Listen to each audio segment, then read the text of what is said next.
Assalamu alaikum wa rahmatullah. Aujourd'hui, j'ai envie de te parler de ces phrases qu'on entend trop souvent, ces phrases qu'on appelle des conseils, des vérités, des règles de vie, des choses qu'on répète comme si elles étaient normales et qui en réalité abîment les cœurs. Ce sont des croyances qu'on nous a transmises sans même s'en rendre compte et qui petit à petit ont façonné notre manière d'aimer, de vivre, de croire. Alors aujourd'hui, j'aimerais te partager les propagandes auxquelles personnellement je n'adhère plus et peut-être que certaines résonneront aussi pour toi. La première d'entre elles, c'est: il faut souffrir pour aimer et être aimé. Genre l'amour fait mal, en fait. C'est normal. T'as sûrement déjà entendu ça dans les films, dans les chansons, dans certaines histoires d'amour, comme si aimer devait forcément faire mal. Comme si la preuve de l'amour était l'endurance. Alors que non, l'amour n'est pas une guerre, l'amour est un jardin. Et un jardin ne pousse pas dans la douleur permanente. J'ai bien dit douleur permanente. Il peut y avoir des pluies, mais c'est des tempêtes tout le temps. Ça va inonder et les inondations ne permettent pas aux graines de pousser. Ils poussent le jardin dans l'attention, dans la patience, dans le respect, et non dans la dureté et dans l'exigence. Ils poussent dans la douceur. Une autre propagande à laquelle je n'adhère pas, c'est: un couple qui s'aime n'a jamais de désaccord. Et celle-là aussi fait beaucoup de dégâts, parce qu'elle fait croire que les désaccords sont le signe que l'amour disparaît. Alors qu'en réalité, c'est différent. Deux êtres humains qui vivent ensemble auront forcément des différences, des visions différentes, des sensibilités différentes. Et le problème, c'est pas le désaccord. Le problème, c'est la manière de le traverser. Parce qu'un désaccord peut détruire ou construire. Et tout dépend s'il est traversé avec respect, écoute et humilité. Parce que oui, un couple qui s'aime est d'accord sur le fait de ne pas être d'accord parfois. Une autre propagande à laquelle je n'adhère plus: un bon parent se sacrifie. Alors beaucoup de femmes vivent avec cette idée, hein. Elles donnent tout, elles s'oublient, elles s'épuisent, elles pensent que c'est ça aimer. Alors qu'un enfant n'a pas besoin d'un parent qui disparaît, il a besoin d'un parent vivant, un parent qui respire, qui rit, qui existe aussi comme individu, qui a ses temps à lui, ses activités à lui, ses moments de tête-à-tête avec lui, avec ceux qu'il aime. Parce que les enfants n'apprennent pas seulement de ce qu'on leur dit, ils apprennent de ce que tu leur montres et de ce que tu vis. Tu es leur modèle.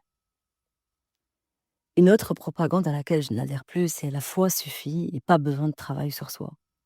Ça aussi, c'est une confusion très répandue. La foi est une lumière. Et la lumière, c'est pas un travail à ta place. En fait, elle fait pas de travail à ta place.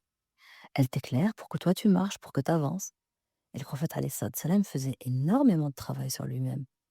Le b.a.-ba déjà, c'est qu'il demandait pardon à Allah subhanahu wa ta'ala plus de 70 fois par jour. Pourquoi? Parce que la purification intérieure fait partie de la foi.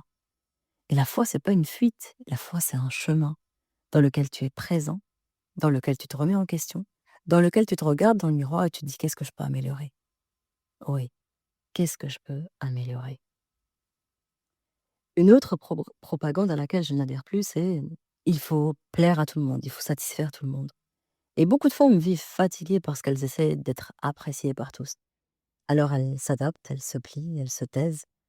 Et même le prophète alayhi salam n'était pas aimé de tous. Alors comment un simple humain pourrait l'être en fait? Le prophète n'était pas aimé de tous. Comment toi tu pourrais l'être? Et Allah nous le rappelle dans le Coran, dans Sourate 12, verset 103. La plupart des gens ne croiront pas, même si tu le désires ardemment. Il le dit à son prophète, subhanallah. Autrement dit, l'acceptation universelle n'existe pas. Et courir après elle, c'est une fatigue inutile. Une autre propagande à laquelle je n'adhère plus, c'est: la thérapie est pour les faibles. Non, non. La vraie faiblesse est de fuir ses blessures toute une vie. Et la vraie force est d'oser regarder ce qui fait mal, d'oser comprendre, d'oser transformer. Et le prophète alayhi salam lui-même accompagnait les gens dans leurs blessures. Il écoutait, il conseillait, il réparait les cœurs. Prendre soin de ton cœur, c'est une responsabilité. Une autre propagande à laquelle je n'adhère plus, c'est: «Si t'es pas parfait, tu mérites pas l'amour», et beaucoup de femmes vivent avec cette peur. Alors elles essaient d'être parfaites.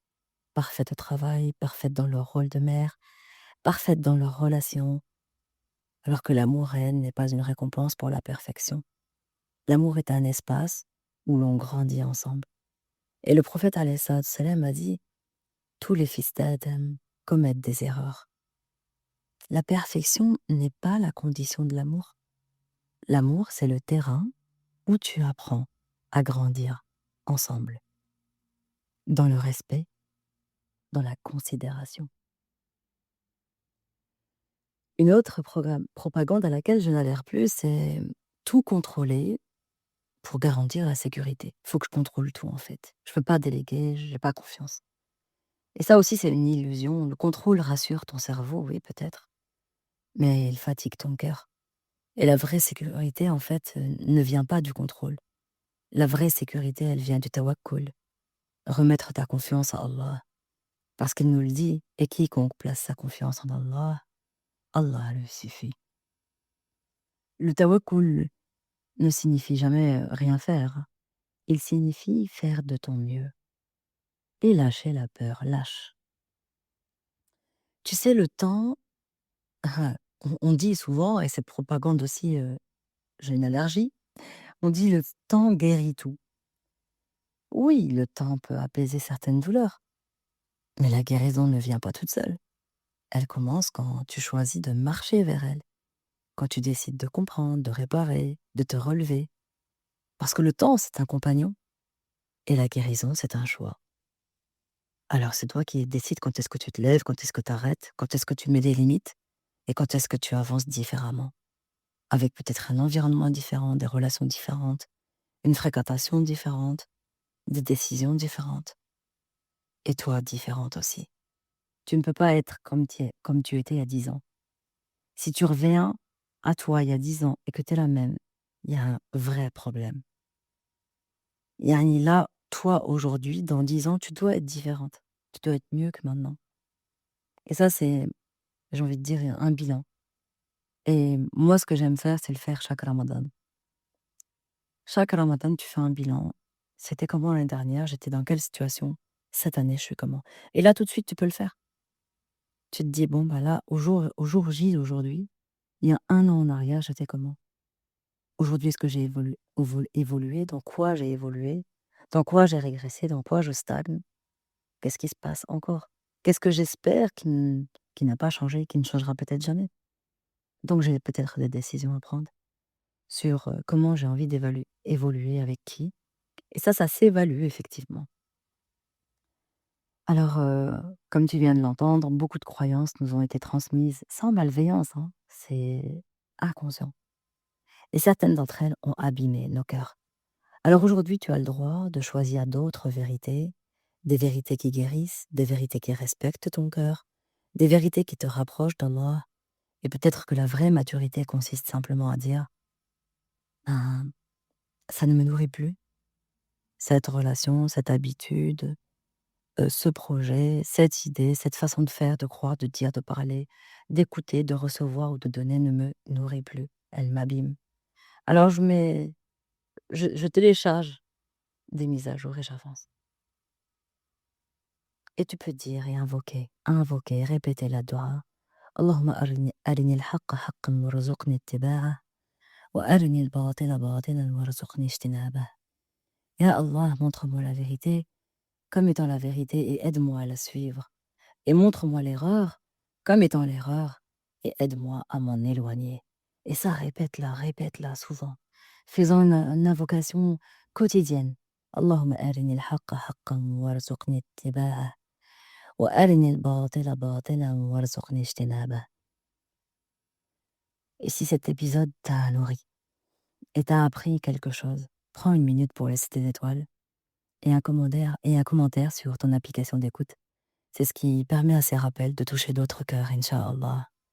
Merci pour ta présence, merci pour ta confiance. Tu peux me retrouver sur mon compte Instagram où je partage au quotidien, @myferdows.